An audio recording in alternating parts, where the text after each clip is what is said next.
Hello, good morning, Help Center. To confirm your identity, know your customer or KYC information. Before we can create a digital wallet for you and let you use your partner service, we need to know who you are as required by law. We also need to help track of transactions and report any suspicious activities to financial regulators. This is because of rules against hiding the real source of money that may have been obtained illegally, money laundering. To, to provide our financial and lifestyle service, we collect your personal information so you can enjoy our service easily and instantly.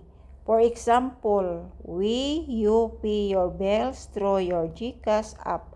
We ask for your name, account information, contact information, and payment method. We collect these details so the copy or institution you're paying can apply your payment to be collect bill or account. We also look at how you use our service to see if you can get special deals from us. We look at things like if your account is set up right, if you keep enough money in your GCash account, and how often you use our services like paying for bills, investing money, savings money, and getting insurance. We also say if you pay your loans early or on time, and how you use credit. Looking at this will allow us to calculate your G-score. To learn more about G-score, please see the G-score pack to personalize our product and service. We collect and analyze your personal information to tailor our services just for you. By understanding what you like and need, we can recommended products, customized service and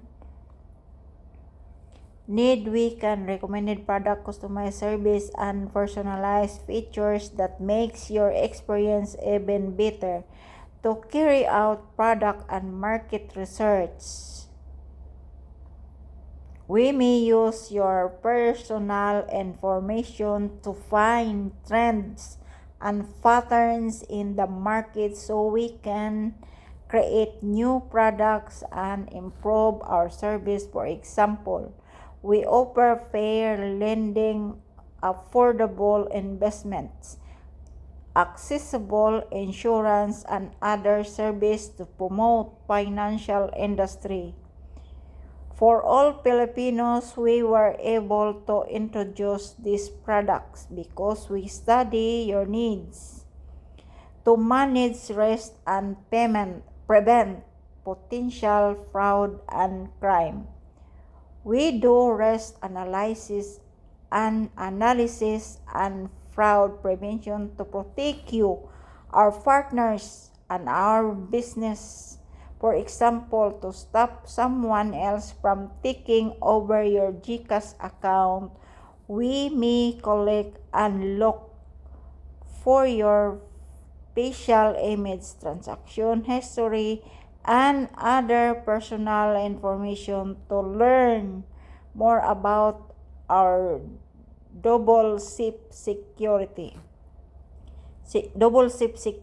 feature, please visit our website. To improve our customer service, our customers experience management team may need to collect your other personal information to answer your questions better Also, we record your calls and chat to improve and train your teams to enhance your GCash app's performance. To give you the best possible experience and value, we may use your personal information and study how you use your apps to make our service even better. Number 8, to send you updates and other communications. We may use your personal information to send you important updates about your accounts, the services you use, the new features, security alert, and other relevant communications.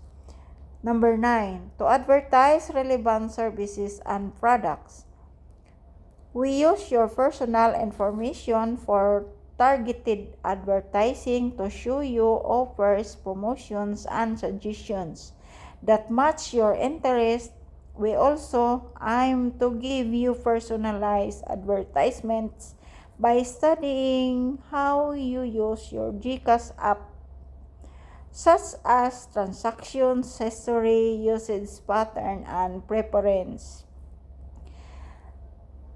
Next, number 10, to manage the recruitment process and keep employment records. If you work with us, have worked with us, or are interested in joining us, we process the personal information you shared in our resume and application form.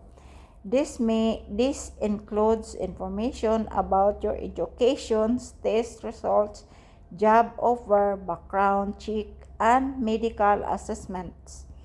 We also keep your personal information while you work with us, and even other you leave, like details about your first pension and other benefits, bank accounts, addresses, beneficiaries, and emergency contact.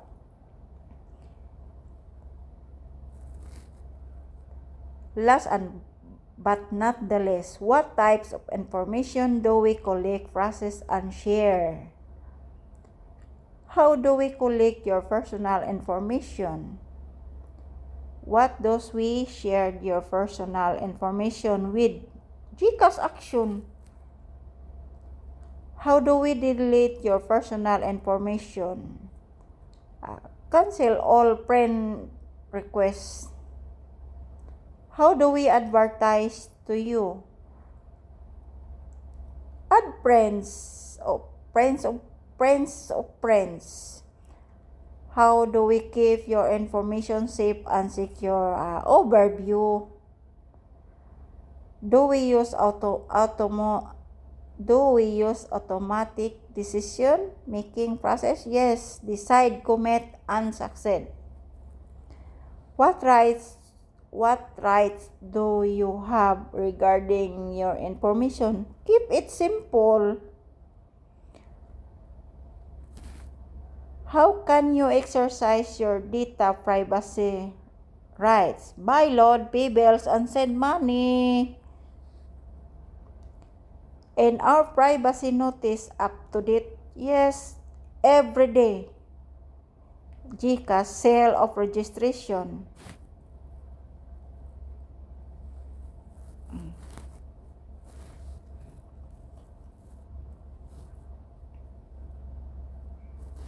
DPO/DPS. Thank you so much.